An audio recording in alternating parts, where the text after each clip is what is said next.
PA, Ocala, Gainesville, The Villages, 1370 AM, 96.3 FM, The Source.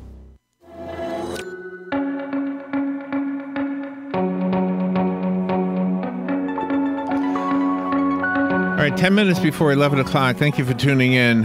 Robin, I want you to put on your psychologist hat. I have a psychological question about myself. Okay. I need to ask you. How come I can have a jar that I use for savings, right? Mm-hmm. And I will be very good about it. I'll put the money in and I won't touch it. It'll be marked Christmas.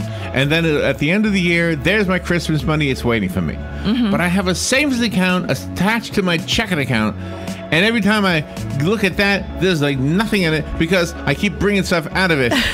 That's because things continually go in it. Why do I raid the one that's on paper and I don't raid the one that's actually in glass jar? I don't know why I do that. Let's just see how we can save a little bit better, maybe. Daniel Ameduri is an expert on saving. He's the co-founder of the Future Money Trends newsletter, and he's going to talk to us. He's going to talk to us about effective ways to save money monthly and how to use those savings to chart a stronger financial future.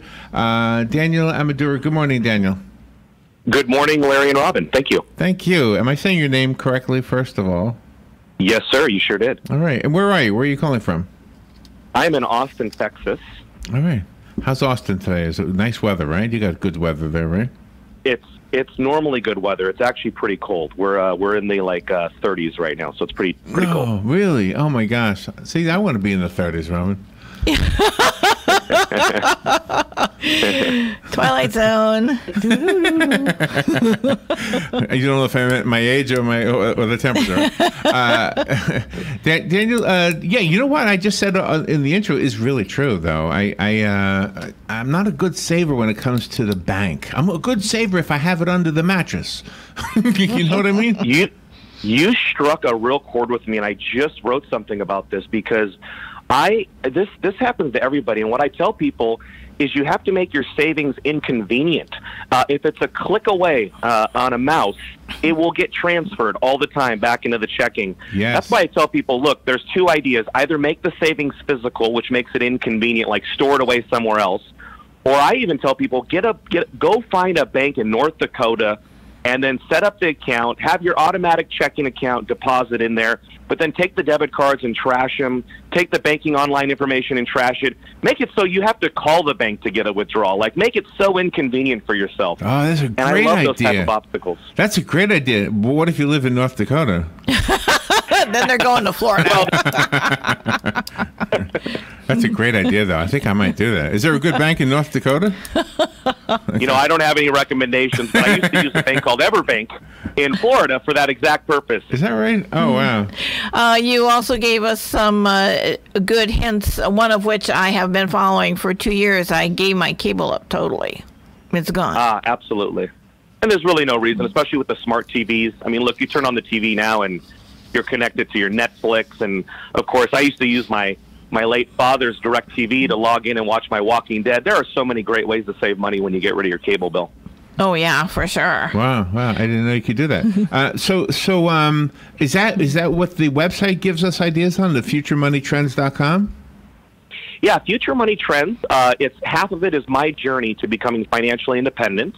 My wife and I, we made many sacrifices. And then the other half is what we're doing now. So we update people on, here's the type of investments we've learned about. I'm really big on mimicking the rich. And so a lot of things that I've been introduced to in the last few years are things that I had never heard of. So it's really teaching people about personal finance for the economy that we're in, which is kind of like a freelance economy for many people. Tell us some of those things you learned, some of the things you never heard of. So when I was young, I was always told to save for retirement for, 30, 40 years. But the more I studied the rich, and when I became financially independent, I realized the rich are really investing for cash flow and passive income. So I started to buy things, rather than throw all my money in the stock market, I actually just started buying things that were like private equity funds involved in real estate or whole life insurance, which everybody tells you is horrible. But they've been around for hundreds of years and they pay cash flow. So really started to expand my knowledge. And then what I love to do, of course, I love to read all day, and then I share it with everybody at futuremoneytrends.com. Oh, you talk about the expensive pets. So that's kind of the craziest thing my wife and I ever did. And what happened, and I'm sure you guys have come across this, you search online how to save money, and it's the same things. Transfer your credit card, switch your bank, something very basic and surfacey. And I was like, how do we really save money? And so we moved. But then we had these pets that were costing us $150 a month, and we actually got rid of them. It was sad. They were 7 years with us. But at the time, it needed to be done. Yeah, no, it's a hard thing to do. I went through that myself, and I did not end up doing what you did. But whenever I'm talking to we're not young anymore, but when I was talking to somebody, my nephew specifically, I said, I know it's hard, but you got to get rid of the dog. The dog is just he's weighing you down. It's a big expense. It's a big dog. It's a lot of food, right? Yeah. And we live. And we live in horse country. A lot of people have horses. You know how much they cost a month? Holy mackerel! Yeah. So these dogs had medical bills, so that's why they had to go. Yeah. There's nothing we could do. We had a 1-month-old baby, and that was the priority. It was our baby. And Absolutely, that's a new adventure also, because once you're used to having a lifestyle with two people, when children enter the picture, you have to reevaluate everything. Absolutely. Well, luckily the kid didn't cost much in the beginning because he was breastfed. Do you believe in still having different accounts for different things like Christmas Club and emergencies? Absolutely. I think especially if you're just starting out. My wife and I, we used to do the Dave Ramsey model. We used to have those envelopes, and it was marked savings, it was marked grocery, discretionary spending, miscellaneous. And it was a great way because I think the debit cards, when you're swiping, or especially a credit card, you're not keeping track. It's kind of like the psychology the casinos use with the chips. You're not thinking about the actual cash. But man, you put it in envelopes and spend it, you realize, wow, that movie cost me like $60 tonight. I didn't really think that was how much a movie cost. Don't you hate that when you're done with a movie and you realize how much you just spent on popcorn? Oh my gosh, that drives me nuts too. I don't know why I fall for that. I fall for that every time. You know where it happens here for us in Central Florida? Theme parks. You go to oh my gosh, you will be empty at the end of the day. Absolutely. And when I take my kids, I try to buy these passes where we can jump the line. And after doing that, it's actually hard to go back because you're like, well, man, I don't ever want to experience a 2-hour line again. Oh, I know. Well, this sounds like good information. So you have a blog and you keep updating the website, futuremoneytrends.com? Yes, sir. Yeah, if you guys go to Future Money Trends, basically it's my story as well as the things that I think that can help people right now, especially heading into the holidays. Do we see a book in your future? I have a book coming out in February. Oh, okay. Nice. Well, make sure you get back on the show with us because that's kind of what our main thing is talking to people who've written books, especially about things that'll help our audience. Oh, well, that's great. I look forward to it. What is your opinion on cryptocurrencies? Oh, yeah. What do you think of that stuff? I was one of the first ones to profile Bitcoin at $13.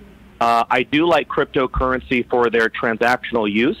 I do think that people should wait, and people should know that it's extremely speculative. This is buying into a new technology that it will be adopted, but I would be very, very careful and never invest any money into cryptocurrency that you cannot afford to lose. Oh, thank you. See, my problem with it is maybe you can straighten me out on this one. I'm always afraid that the reason it's climbing so exponentially is because it's being used as a money laundering thing, and therefore there's human trafficking people benefiting from it, and drug people. Am I right about that? It's not that it wouldn't make me money, but I would feel like I'm making money at somebody else's expense. I think you're absolutely right, but you're also right about the dollar. The dollar is being used for all that stuff. So what you should do is probably send me all your cash so you don't feel guilty because it has cocaine residue on it. All right. Well, thank you. You're a great guest, by the way. Daniel, thank you for being on the air with us. FutureMoneyTrends.com. Is there any other website we should leave the audience with? No, just check us out at FutureMoneyTrends.com. Okay, very good. Thanks, Larry. Thanks, Robin. Thank you, Daniel. We'll be right back.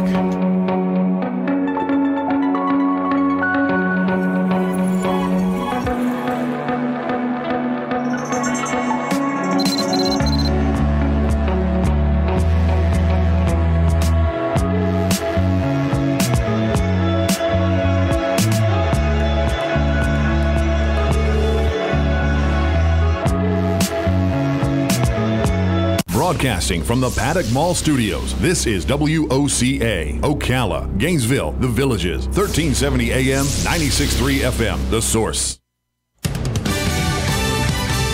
Fox News, I'm Chris Foster. Voters in Florida whose